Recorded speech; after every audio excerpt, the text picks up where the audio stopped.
درود پاک کب کب کہاں کہاں اور کیسے کیسے کام آتا ہے۔ ایک بہت ہی خوبصورت واقعہ، بڑا ایمان افروز واقعہ ہے جو میں آپ کے سامنے پیش کرتا ہوں۔ ایک دوست نے اپنے ایک دوسرے دوست کو قرض دیا، اور جب اس نے قرض دیا تو وہ قرض ایک بڑی اماؤنٹ تھی، 3000 دینار۔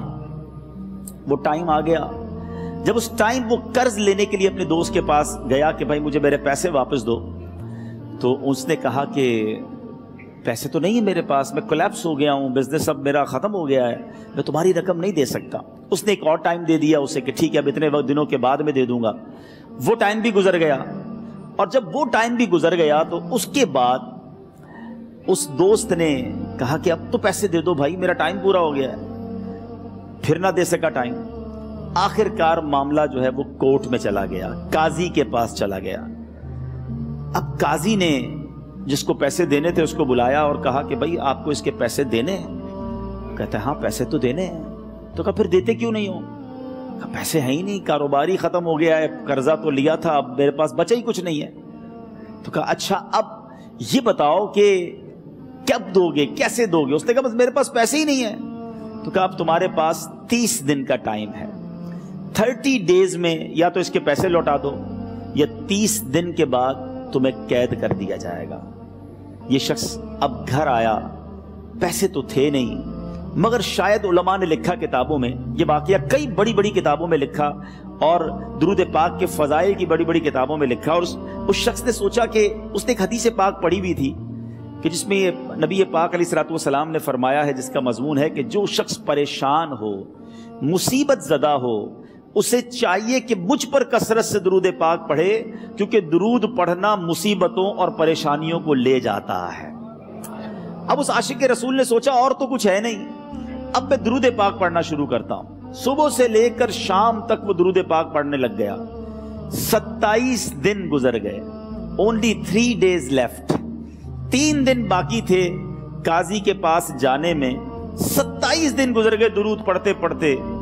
جب 28ویں رات آئی تو آنکھیں تو بند ہوئیں، مگر خواب میں اسے ایک آواز آئی، گھبراؤ نہیں، تمہارا قرضہ ادا کر دیا جائے گا، تمہارا مسئلہ سالو ہو جائے گا۔ صبح اٹھتا ہے، درود پاک پڑھ رہا ہے، مگر کہتا ہے یہ آواز سے تو مسئلہ حل نہیں ہوگا، پیغام کیا ہے اسے سمجھ نہ آیا۔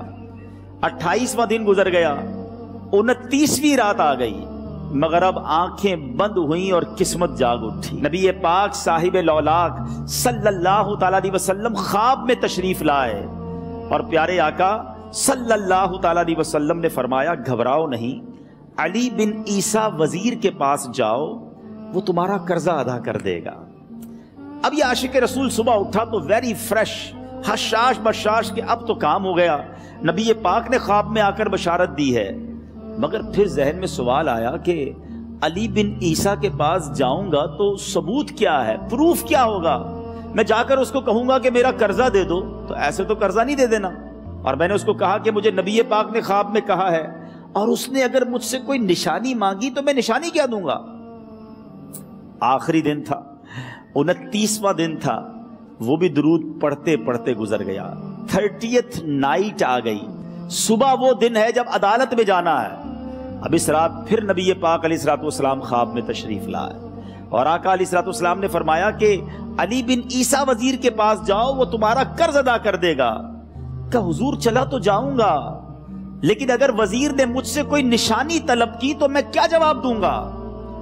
پیارے آقا علیہ الصلوۃ والسلام نے کمال کا ارشاد فرمایا کہ علی بن عیسیٰ سے کہنا کہ تم روزانہ فجر کی نماز کے بعد 5000 بار درود پاک پڑھتے ہو، یہ راز فقط تم جانتے ہو اور تمہارا رب جانتا ہے۔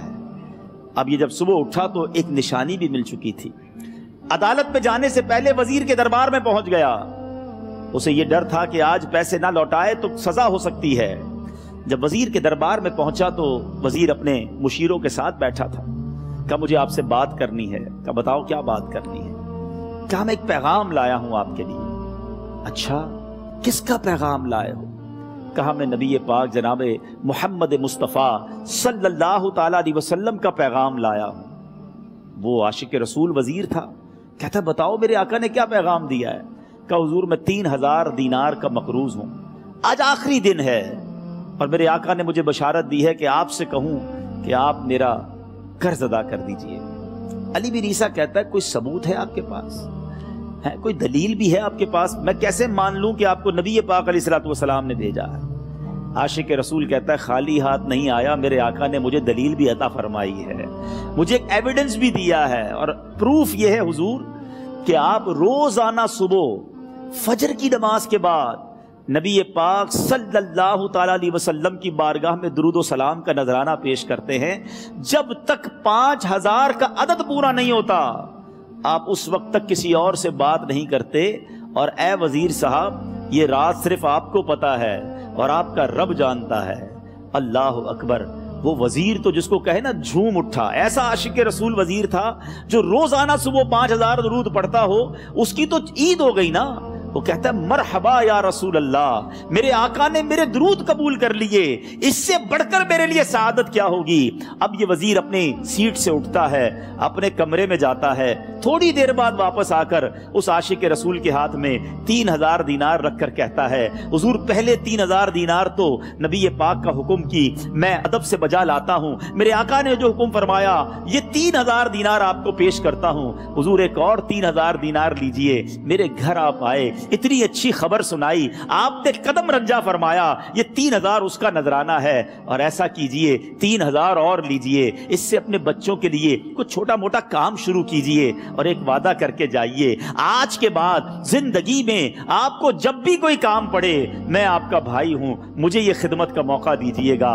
اللہ اکبر، وہ مقروض جو ایک رات پہلے 3000 دینار کا مقروض تھا، ہو سکتا ہے اس کے بیک آف مائنڈ یہ بھی چل رہا ہو کہ اب شاید کل میں نے جیل میں جا کر، عدالت میں جا کر گرفتاری دے کر جیل میں جانا ہے، مگر اب 9000 دینار ہاتھ میں ہیں۔ عاشق رسول جھومتا ہوا نبی پاک کی یاد میں گھومتا ہوا اب عدالت میں پہنچا۔ عدالت میں everybody expecting over there کہ آج اس نے آنا ہے اور آ کر کہنا یہی ہے کہ پیسے تو نہیں ہیں، گرفتار کر لو، مگر جا کر اس عاشق رسول نے 3000 دینار جج صاحب کے ہاتھ میں رکھ دیے۔ قاضی کہتا ہے پہلے تو یہ بتاؤ پیسے آئے کدھر سے؟ تم تو کہتے تھے غریب ہوں، تم تو کہتے تھے کاروبار نہیں ہے، ایک مہینے میں اتنی بڑی رقم کا انتظام کیسے ہو گیا؟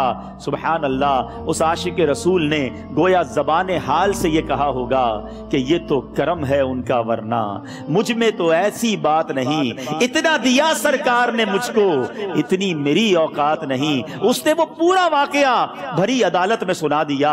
اللہ اکبر، میرے پیارے اسلامی بھائیوں ذرا سوچو پہلے زمانے میں کیسے عاشقان رسول ہوا کرتے تھے، وہ جج، وہ قاضی بھی کیسا سرکار علیہ الصلوۃ والسلام کا عاشق تھا۔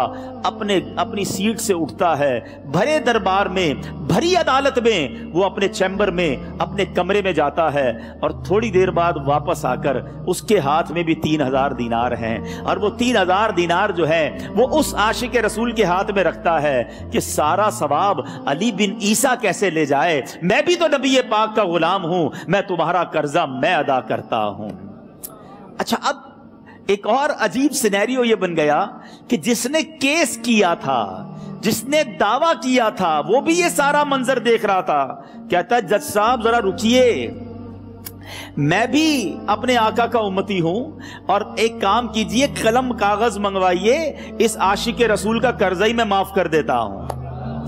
اچھا، اب عاشق رسول نے وہ واپس 3000 دینار جو جج صاحب نے دیے تھے وہ واپس جج صاحب کو دیے کہ حضور یہ پیسے آپ ہی رکھ لیں، قرضہ ہی معاف ہو گیا، اب آپ کے پیسے کا میں نے کیا کرنا ہے؟ جج صاحب کہتے ہیں جو پیسے نبی پاک کے نام پر نکالے ہیں اب مجھے واپس نہیں چاہیے، یہ بھی تم اپنے ساتھ لے جاؤ۔ اللہ اکبر، میرے میٹھے اسلامی بھائیوں، وہ عاشق رسول ایک رات پہلے 3000 دینار کا مقروض ہے، اب 12000 دینار لے کر گھر کو واپس جا رہا ہے۔